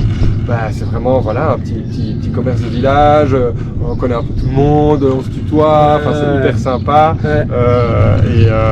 Et donc voilà, et ça moi c'est quelque chose que je veux, c'est être en contact avec le client, parce que c'est bien de faire un bon pain, mais voilà, tout seul à l'atelier, là on rencontre du monde, et puis on peut partager un petit peu, j'adore raconter des petites histoires autour du pain, c'est quoi un pain simple, pourquoi on le fait comme ça, tiens on parle du gluten, que c'est pas bien et tout ça, mais comment, expliquer un petit peu, les pour et les contre, mais surtout voilà, les bienfaits d'un bon pain. Tu sens vraiment une évolution dans la manière de manger du pain des gens avec les allergies? Tu parlais de gluten, tu sens vraiment que les gens sont en demande de ce genre de nouveaux pains entre guillemets? Oui, c'est ça entre guillemets, mais oui, clairement. Clairement, parce que les gens savent pas tout, parce qu'on très vite on leur parle que le gluten c'est pas bon. Et bon voilà, parce que le gluten, on peut en parler pendant des heures. Donc on descend ici? Ouais, tu peux descendre par là. Par contre après il faudra remonter. Non, ça va, on peut tourner, ça monte pas trop. Ça va, t'as des bons frères. Ça j'ai bon frère. Il faut quand même un peu de bruit, mais ça fait quand même quelques journées qui marchent. Ok, ça va. C'est surtout sous la de droite. Ok. Voilà. Mais donc ce que je disais, oui, c'est ça le gluten. Mais oui, il y a une recherche de ça, parce que en fait, le problème du gluten, c'est qu'on en trouve partout. C'est un ajout qu'on met dans des plats préparés, dans des charcuteries, parce que le gluten, c'est un peu un élastique, c'est du chewing-gum, donc en fait c'est une super matière, entre guillemets, au niveau vraiment de la texture. Et donc on en met partout, et donc voilà, maintenant tu peux prendre le petit chemin, le petit ravel. Heureusement que t'es là. Voilà, oui, je regarde. Mais ça va, je me sens à l'aise. Ça va aller? Est-ce qu'on sait faire une marche arrière ici? Ouais, tu veux que je descende? Non, ça va aller, ça va aller. Ah, ça va. Il est costaud lui. Voilà, costaud le gamin. Voilà, et là tu vas tout droit, on va se retrouver de nouveau. Nickel. Et donc oui, il y a beaucoup de questions par rapport à ça. Et là, voilà, le pain au levain naturel, avec des variétés locales en bio, mais surtout voilà, des variétés anciennes, en fait répondent à pas mal de questions des gens. Et voilà, les gens sont curieux de ça aussi. Et en recherche de ça, voilà, il y a vraiment eu un gros boom au niveau avec le Covid. Là, ça a un peu diminué, mais on sent qu'il y a vraiment un attrait pour ce genre de produits. Et tu es content de t'être lancé tout seul? C'est vraiment en tant qu'entrepreneur, c'est quelque chose qui était important pour toi de te lancer comme ça? Donc il y a un moment, en fait, tout naturellement, ça fait naturellement. En fait, lance-toi, ça va aller, voilà. Et voilà, et tout s'est mis, je ne vais pas dire tout seul, mais j'ai eu la chance de pouvoir commencer en couveuse entreprise. Et donc, génial. Et puis là, on se demandait quoi? Et là, tu as construit ici ton atelier. Ici. Voilà, c'est ça. Génial. On va aller voir ça. Tu peux me faire goûter un peu un petit pain? Oui, bien sûr. Allez, bien sûr, on va faire ça. Génial. Qu'est-ce que tu vas me faire goûter? Alors, je vais te faire goûter le Billy Boost. Le Billy Boost. Le Billy Boost. Alors, allez, let's go pour le Billy Boost. Juste pour la petite histoire, le Billy, pourquoi il s'appelle le Billy? Parce que, en fait, on habite la rue Albert Billy. Ouais, complètement. Ouais. Et donc, le froment naturel, c'est le Billy. Le froment avec les graines, d'où le côté boost avec les graines. Ça s'appelle le Billy parce que je me dis peut-être qu'un jour, ce sera le pain traditionnel du village. Voilà, d'où son petit nom, le Billy. Extra des... Et donc ça c'est... Il y a quoi là-dedans dans ce pain? Donc c'est un pain de froment au levain naturel. On est sur une farine demi-grise qui est cultivée à la ferme de Corioul. C'est à Cesse, donc c'est pas très loin. C'est pas loin. Voilà, c'est un petit pain qui a été fait hier, que j'ai vendu aussi sur le marché d'Avranches. Et mais voilà, il est encore tout à fait extra. Grand petit. Génial. Allez, santé. Hein, santé, ouais. Voilà. Très très bon. Voilà. Super. Allez, j'en prends un. Ouais, vas-y. Hein. Extra. Merci Gauthier, c'était sympa comme tout. Merci à toi. À fond, c'est bien sympa. Et j'espère à une prochaine. Au plaisir. Au plaisir. Ouais. Ciao. Salut. Et ça y est, on arrive à Buzin. Prochaine destination. Prochaine personne qu'on va interviewer surtout. C'est Renette. Qui font du jus de pomme. Voilà. Première grosse brache d'éviter. Ça coupe le sec. Trop content d'être à l'abri. Et voilà, on est à Buzin. Ma prochaine invitée s'appelle Cécile. Elle fait toutes sortes de jus. Il y a plein de vergers ici. Et donc on va à sa rencontre et elle est là. Salut Cécile. Salut. Ça va, installe-toi. Yeah.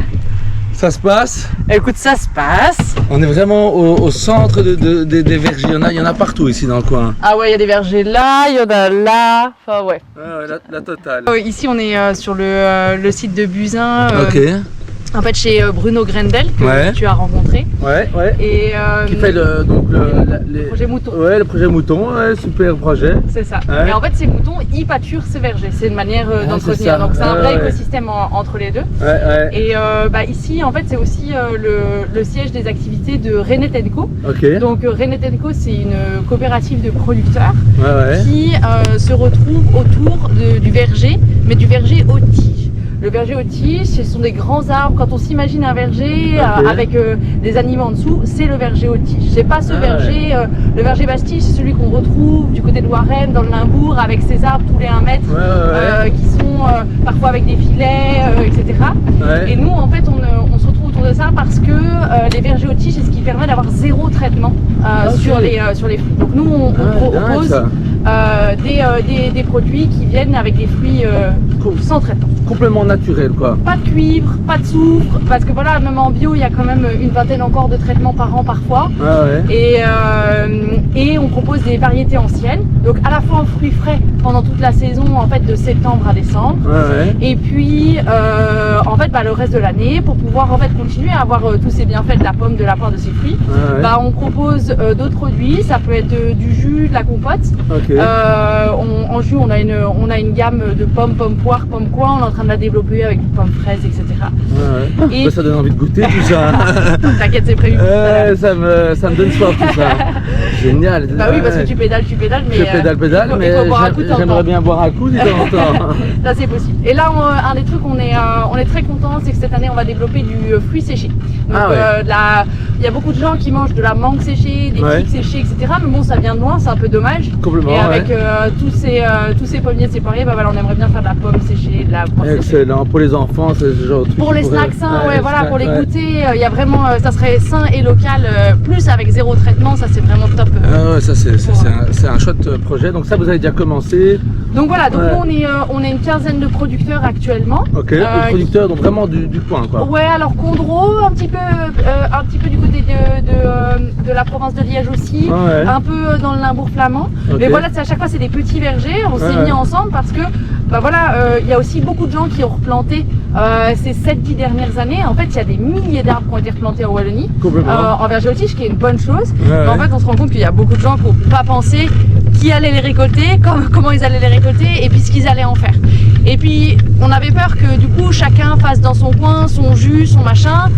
Et donc, l'idée c'est qu'ensuite on va se faire concurrence dans les différents magasins. Alors que là, l'idée c'est avec René & Co, c'est de créer une marque wallonne qui soit forte, où voilà, on fasse des super recettes, que les produits soient bons, qu'on ait une étiquette qui soit reconnaissable et justement qui valorise cette filière du verger aux tiges. Okay. Et donc voilà, ça c'est quelque chose qu'on fait ensemble et on sait qu'on a aussi des gens qui vont nous rejoindre dans les années qui vont venir, mais on commence avec voilà, une quinzaine de producteurs. Ouais. Ah bah c'est un super projet quoi. Mais ce qui se passe c'est que quand on dit poire, voilà, en fait les Belges ils mangent essentiellement de la conférence. Mais en fait nous on a entre 25 et 30 variétés qu'on peut proposer. Dingue. Et aussi avec ce qu'on se rend pas compte, c'est avec une saisonnalité dans le fruit. C'est-à-dire que vous avez des poires qui en fait sont de début septembre, on a celles qui sont plutôt de fin septembre et ensuite celles d'octobre. Donc même là-dedans on va proposer en fait de la variabilité, de pouvoir goûter plein de choses. Donc on a des beurrés hardis, des triomphes de Vienne, de la comtesse de Paris. Enfin, voilà, la comtesse de Paris, c'est dingue. Bravo, en tout cas, super beau projet. Et vous êtes combien là-dedans? Pour l'instant, on est 3. Vous êtes 3, voilà. Donc les deux cofondateurs de la coopérative sont Jean Van de Put et Sylvain Trigalet. Okay. Et moi, c'est Cécile Thibault, je suis à la gérance à temps plein ici. Okay. Et puis, il y a évidemment nos producteurs qui sont dans la coopérative. Et voilà, le cœur du réacteur, c'est Jean, Sylvain et moi. Voilà. Génial. Bravo et bonne continuation. Faut y croire, le local, c'est extra. Ouais.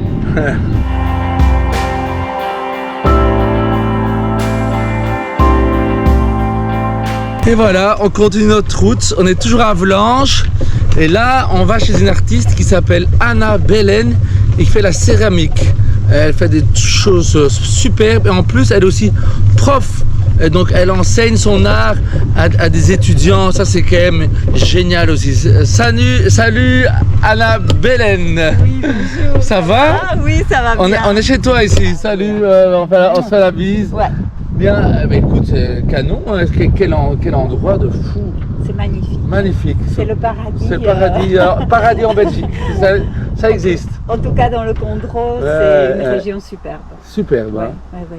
Allez, on va un peu aller visiter les alentours. Ça marche. Installe-toi, on va y aller mollo, profites-en, wow. Laisse-toi aller dans le vélo. Waouh. Oh, dis donc, mais on y est bien en plus. Ça va, hein? Oui. Écoute. Super bien. On est plus ou moins bien installé quand même. Raconte un peu, Anna Belen, qu'est-ce que tu fais de beau avec tes mains? Parce que tu travailles, c'est quoi? C'est l'argile? C'est l'argile et la porcelaine.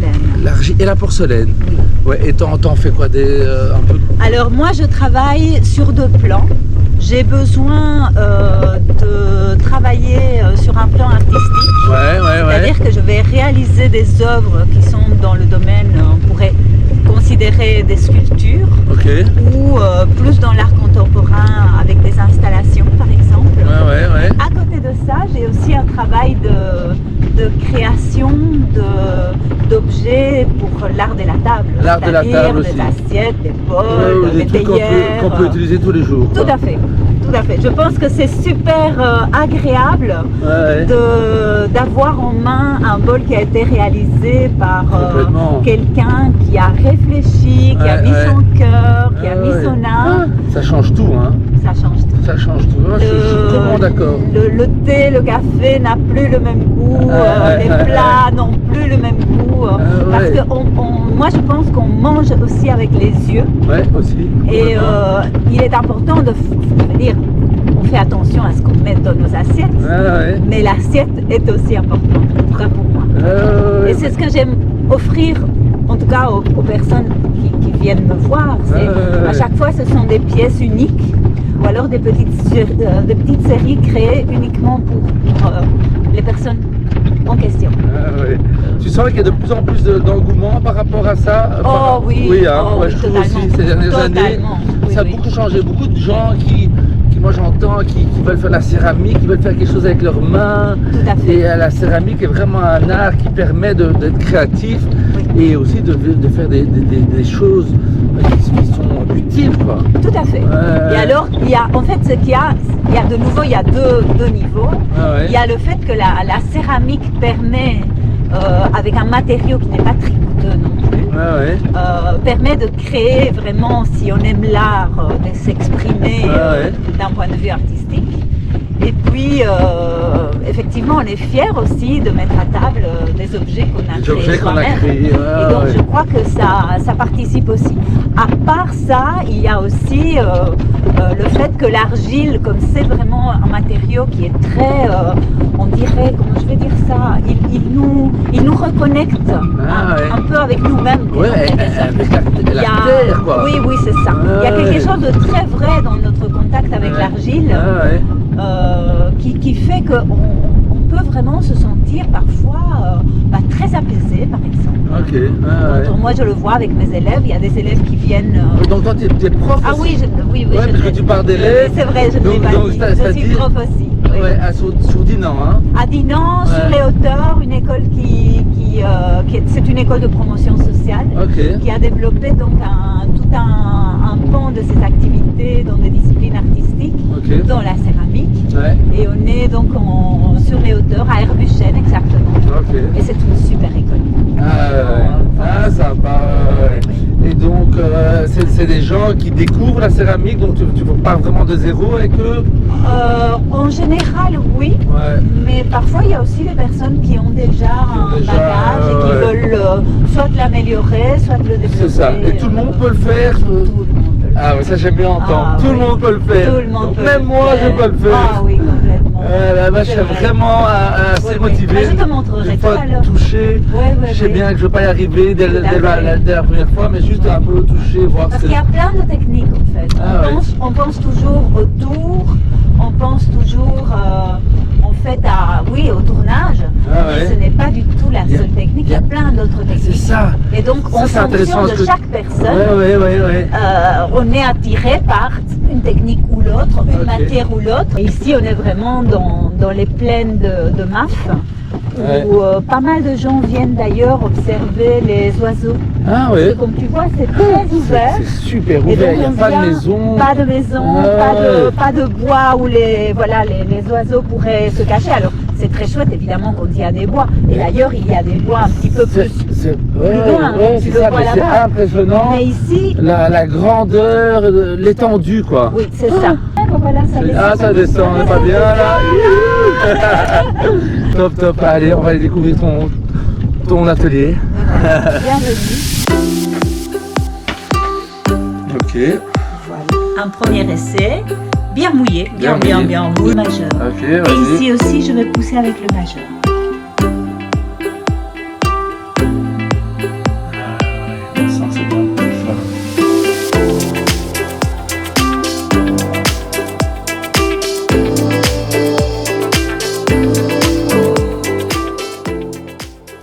Allez, dernière nuit avant Durbuy, on y est presque. Trop content d'arriver. Yes.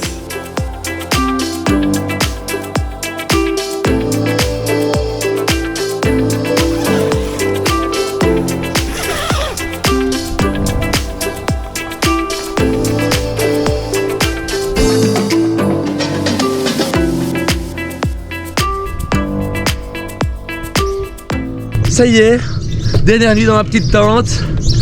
Tout s'est bien passé, on a plus ou moins bien dormi. Un peu de pluie, mais pas grand chose. Maintenant en direction d'Urbuy, dernière étape. Trop content d'y arriver. Et voilà, c'est la route du fromage. Et on a déjà une première ferme, la fermière du Méan. Et c'est Marc qui est là, qui est le responsable, que je viens de rencontrer par hasard. Et bonjour Julien. Salut Marc, ça va? Ça va bien. Écoute, je t'emmène faire un petit tour. Allez, c'est parti. C'est parti. Tu vas me raconter un peu ce que c'est cette fameuse route du fromage? La route du fromage, c'est lié au fait qu'un village de 300 habitants avait à l'époque 3 ateliers de transformation du lait. Voilà, il y avait une unité de yaourt et 2 fromageries. Nous sommes un des 3 fabricants de transformation laitière. Voilà, et donc l'histoire de la fromagerie, elle a commencé en 1986 avec l'idée de se rassembler pour vendre les produits sur les marchés. Et donc ensuite, ce qui s'est passé, c'est que de fil en aiguille, il y a un des membres qui a appris à faire du fromage. Et là, c'est parti. On a commencé à fabriquer. Donc nous transformons des pâtes molles à croûte lavée, des pâtes pressées, des noms savoureux, le petit paradis. Le petit paradis, oh, ça a l'air sympa ça. Il vit ça assis, le vieux fermier. Voilà, et alors on fait aussi des fromages frais, les maquets, fromage blanc, nature ou aux fines herbes, les vaches ou les de chèvre. Top, top. Donc vous êtes plusieurs, vous êtes combien? Nous sommes 4. 4. Vous allez chercher le lait dans les fermes avoisinantes, voilà, c'est ça? C'est ça, dans le village, à Miécré, à Moressé, donc c'est vraiment à quelques kilomètres, on transforme le lait. Ok. Mais ça, j'ai vu pas mal de vaches, donc il doit y avoir tout ce qu'il faut ici. Hein. Tout à fait, tout à fait. Et alors on transforme aussi du lait de chèvre, le lait vient de Ozo. Et là on fait le Cabri Charme qui a... Le Cabri Charme. Cabri Charme, ça j'aime bien moi. Super moelleux au lait de chèvre. Mais je l'ai peut-être mangé parce que Isabelle Arpin que j'ai rencontrée avant-hier m'a fait un plateau. Non, pas un plateau, elle a pris un fromage de chèvre qu'elle a mélangé avec du yaourt et elle a mis ça dans une tomate. Qui avait été confite, c'était dingue. Ah voilà. C'était peut-être un fromage de... Ah, c'est fort possible. D'ici. Donc le nom de ta ferme? C'est la Fermière de Méan. La Fermière de Méan. Donc, voilà, et on fait encore historiquement 4 marchés publics. Enfin, un marché public, marché bio et terroir, à Oé, qui est ici tout près. À Andenne, c'est historique. Andenne, puis Namur, et alors Olieu-Saint-Lambert. Je suis passé par là. Ah, Olieu-Saint-Lambert, ça je connais bien. C'est le marché bio de Rodebeek. Et nous sommes à la chaussée de Rodebeek tous les samedis matins. C'est le plus vieux marché bio et terroir de Belgique. Génial. Mais comme ça, au moins, les Bruxellois qui écouteront cette émission, ils savent maintenant d'où vient ce fromage, quoi. Tout à fait. On peut faire un petit tour dans ta fromagerie? Tout à fait, je vais vous faire visiter la fromagerie avec le stock de fromage qui est prêt pour notamment la foire de Libramont. C'est dans 15 jours. Et là, on fait de la tartiflette à la foire de Libramont. Et donc, c'est avec les fromages que nous fabriquons. On fait des chèvres chauds aussi, des pains c'est vraiment super. La tartiflette, ça se vend déjà l'été? Bien sûr. Il n'y a pas de saison pour la tartiflette? Non. Et c'est une institution à la foire de Libramont, là. Comme ça. Une journée de travail avec les animaux et tout, ça creuse. Une bonne tartiflette pour finir la journée en beauté. Nickel. Et là, qu'est-ce qu'on va goûter comme fromage? Je vais te faire goûter le Cabri Charme. Le fameux Cabri Charme. Je vais goûter aussi le petit paradis. Le petit paradis, le Brouzy, le Charmois, lui, ça aussi. Génial, trop excité de goûter tout ça. C'est un immense plaisir de te faire découvrir ça. Voilà. Julien, je t'invite à découvrir. Waouh! Et donc, canon! Voilà, tu vois les différents degrés de maturation qui est prêt à vendre. Waouh, trop beau! Sa coloration. C'est ce que j'appelle les fromages pâtes pressées, des orties, de l'ail des ours ou du poivre. Ah oui, ail des ours, ils vendaient ça aussi chez...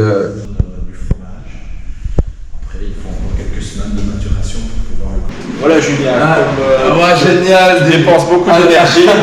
Voilà du Charmois, du Cabri Charme et du petit paradis. Ça c'est génial. Pour la route. Ça pour ce midi, ça va être nickel. Super. Avec le bon pain de Gauthier. Un grand merci, je penserai à vous. Avec beaucoup de plaisir. Génial. C'était extra. Un super moment avec Marc.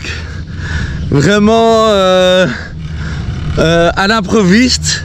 Trop content de l'avoir rencontré. Il m'a donné des chouettes petits fromages. Ça sera nickel pour ce midi. Maintenant direction d'Urbuy et ça remonte, c'est reparti. Et voilà, j'ai une grosse montée, j'arrive au site Hare Krishna, tout près d'Urbuy. Et là j'ai rendez-vous avec Yadou qui va un peu m'expliquer leur philosophie et ce qui se passe ici dans ce site. Bonjour Yadou. Bonjour Julien. Ça va? Ça va très bien. Est-ce que ça te va si on fait un petit tour pour que tu nous expliques un peu ce qui se passe ici? Bien sûr, oui. Bienvenue, tu peux t'installer. Ok. On va faire un petit tour sur le site, comme ça on voit un peu tout ce qu'il y a ici. Ah, oui. Donc tu t'appelles Yadou, qu'est-ce que tu fais de beau aussi? Est-ce que tu peux nous expliquer un peu en quoi consiste le site ici, ce que vous faites? C'est une communauté spirituelle de Hare Krishna qui est basée sur l'hindouisme. L'hindouisme, ouais. La Bhagavad Gita. J'ai vu des vaches hindoues en arrivant, c'est possible? Ouais. Des vaches sacrées, hein? Des vaches sacrées, oui. Ouais. On a 4 vaches et 3 bœufs. Ok. Il y a 2 vaches qui donnent du lait. Hare Krishna, oui. Ça consiste en quoi? C'est basé sur le chant, le mantra Hare Krishna. Ouais. Qu'on chante, qu'on fait aussi en méditation avec un chapelet comme ça. Hein. Ok. Ouais. Il y a 108 perles et chaque perle on dit une fois le mantra Hare Krishna. Ok. Donc c'est beaucoup de méditation, beaucoup, et vous faites ça de manière, vous faites ça avec tous ensemble ou c'est chacun à part? Comment ça se passe? Quand on chante avec des instruments, on est ensemble. Ouais. Et la méditation sur le mala, ça c'est individuellement. Individuellement, ouais. Et il y a comment ça se passe? C'est combien de temps par jour? Vous vous levez la nuit? Comment tout ça se passe? On commence très tôt à 4h30 le matin. 4h30 du matin. Tous les matins, 4h30? Ouais. Ok. Mais on n'est pas obligé, il y a des gens qui viennent plus tard aussi. Ouais. Et le soir, il y a aussi un programme avec une lecture et les méditations. Ouais. Pour toi, c'est vraiment une philosophie de vie. Tu t'es dit, à un moment dans ta vie, c'est le moment. Comment ça se passe? Comment on est appelé à faire ça? J'étais déjà végétarien, j'étais intéressé par le yoga, la méditation. Ouais. Et j'ai visité différentes communautés. Et pour moi, Hare Krishna, c'était le meilleur. Ok, ouais. Ça fait longtemps que tu es ici? Ça fait 23 ans. 23 ans. J'étais aussi 9 ans dans un petit centre à Anvers. Ok. Est-ce que tu peux nous expliquer un peu la philosophie, comment vous êtes, à quoi vous croyez, en quelques mots? Oui, on croit en Dieu, et pour nous Dieu il a beaucoup de noms, mais pour nous le nom c'est Krishna. Et la philosophie c'est le respect pour la vie, pour tous les êtres. Ouais. Et c'est pour ça qu'on mange végétarien. Ouais. On ne veut pas tuer les animaux. C'est ça. Et c'est basé sur la Bhagavad Gita, de l'Inde. Ouais. Et la plupart des gens ici, c'est des familles avec des enfants. Ah ouais. Et ils habitent ici dans la maison. Ils habitent aux alentours. Oui. Ok, donc c'est vraiment une communauté, quoi. Ici, on a un magasin de livres. Il y a une école et tout ça. On n'a plus une école. Ah, il n'y a plus d'école? Non.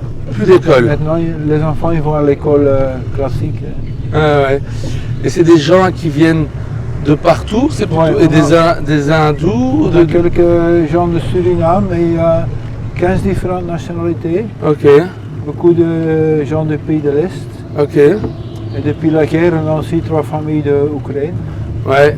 C'est quoi les conditions pour être accepté dans ce genre de communauté?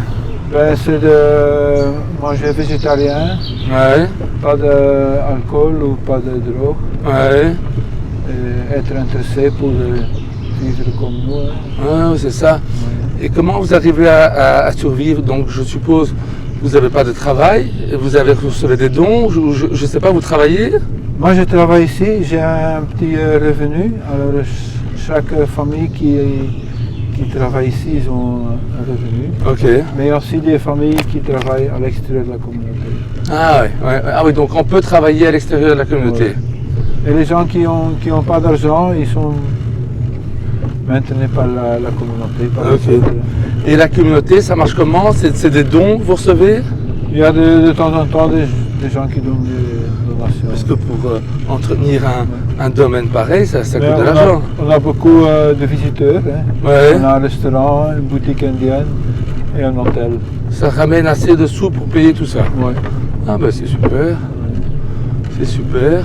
On organise beaucoup de stages de yoga et de méditation pendant le week-end. Ah ouais. Super. Ben écoutez, merci pour votre temps. De rien. C'était intéressant de vous écouter. Et merci à vous, c'était très sympa. Ouais, de rien. Et bonne visite guidée alors. Oui. Hein. Comment est-ce qu'on dit au revoir? C'est comme ça, c'est...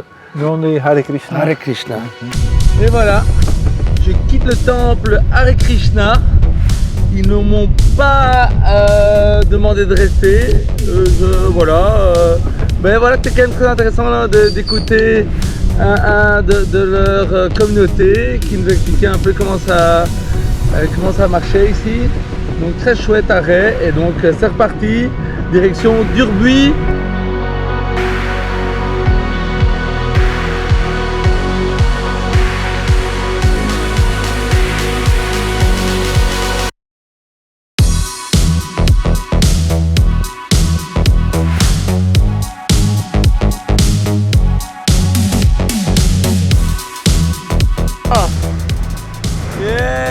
Ça y est, on arrive à Durbuy, on y est. Écoute, pas mécontent d'être arrivé.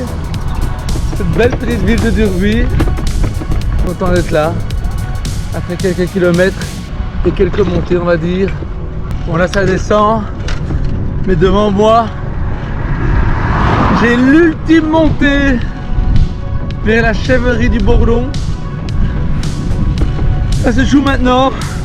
C'est la fin. Allez Jules, come on, c'est la dernière.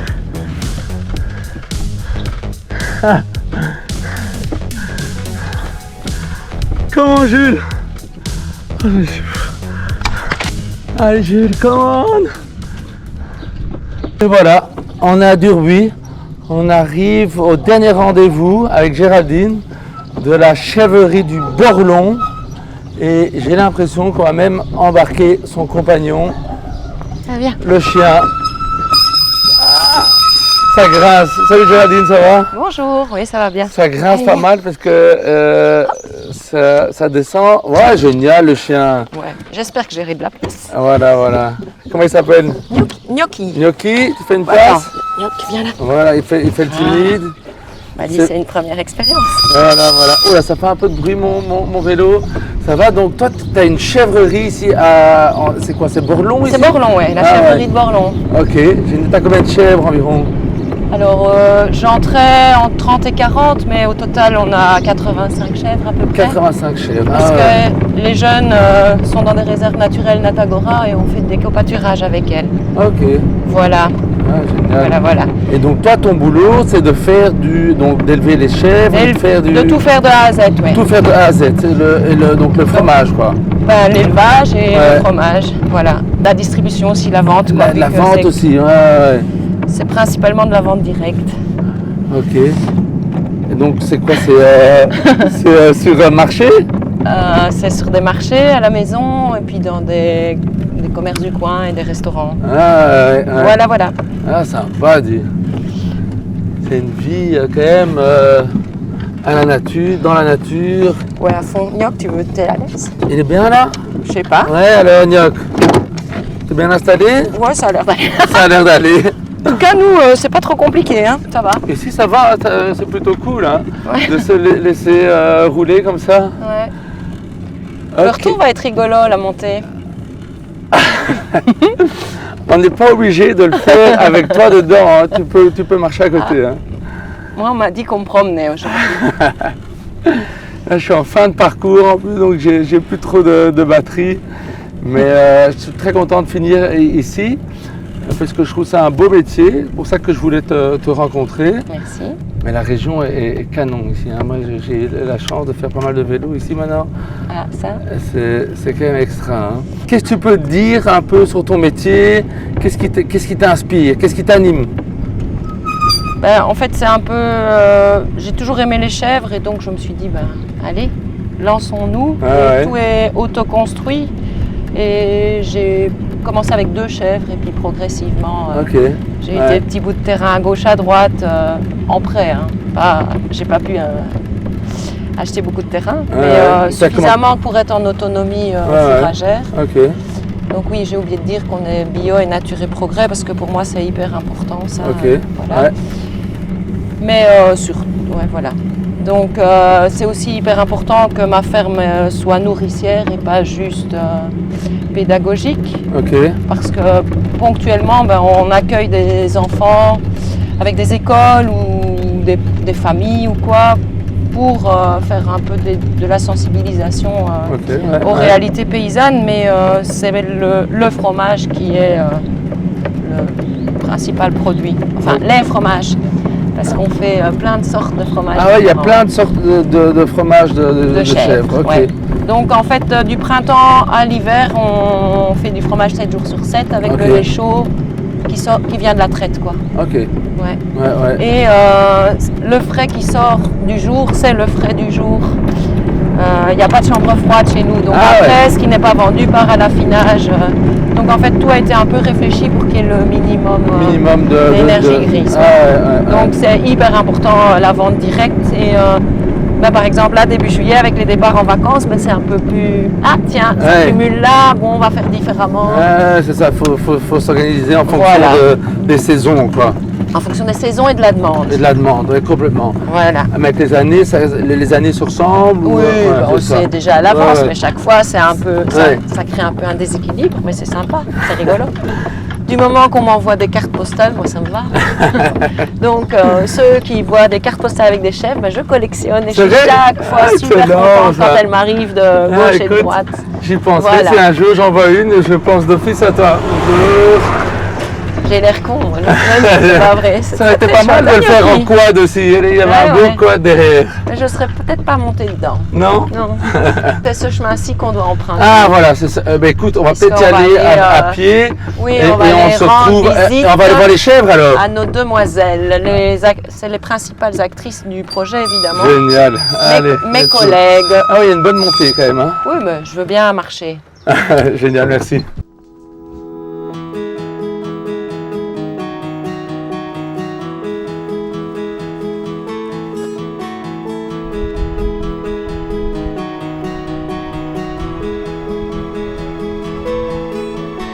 Donc elles sont super, hein, tes chèvres. Ouais. Belle troupe. Belle troupe en pleine santé. Ouais. Ce qui est important pour moi, c'est qu'elles soient rustiques. Ouais. Voilà, qu'elles valorisent un maximum ce qu'on trouve dans les prairies et pas en contrario les élevages hors sol, tu vois, enfin, c'est autre chose. Ok. Ça demande du travail, mais c'est rigolo. Ouais. Et de la disponibilité, parce qu'il y a toujours une ânerie.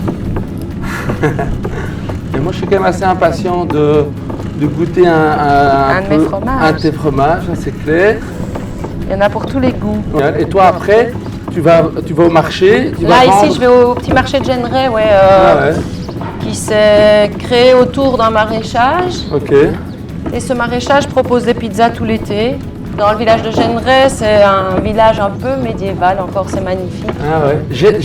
Genray, oui. Bonjour. Hello. Je t'expliquerai. Un tout grand merci Géraldine, c'était sympa comme tout. Un grand de rien, Gnocchi, c'est cool. C'était super de finir ma saison, mes émissions, mon Cargo TV Tour ici. Ça m'a fait bien marrer en tout cas. À Borlon. Ouais, Borlon. Et voilà, on sait où aller pour des fromages de chèvre et venir te faire un petit concours. Ouais, t'inquiète. Et voilà, Cargo TV, tout en tour se finit ici, à Borlon. Ce fut incroyable comme expérience, une semaine de fou, avec des rencontres.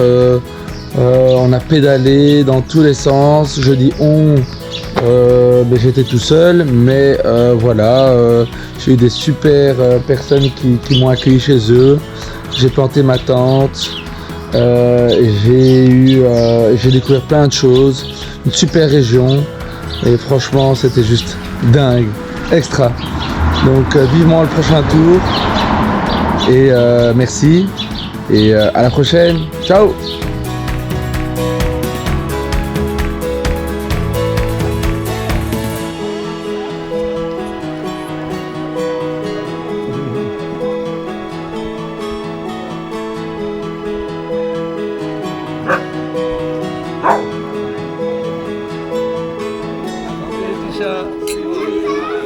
Tout le monde est là.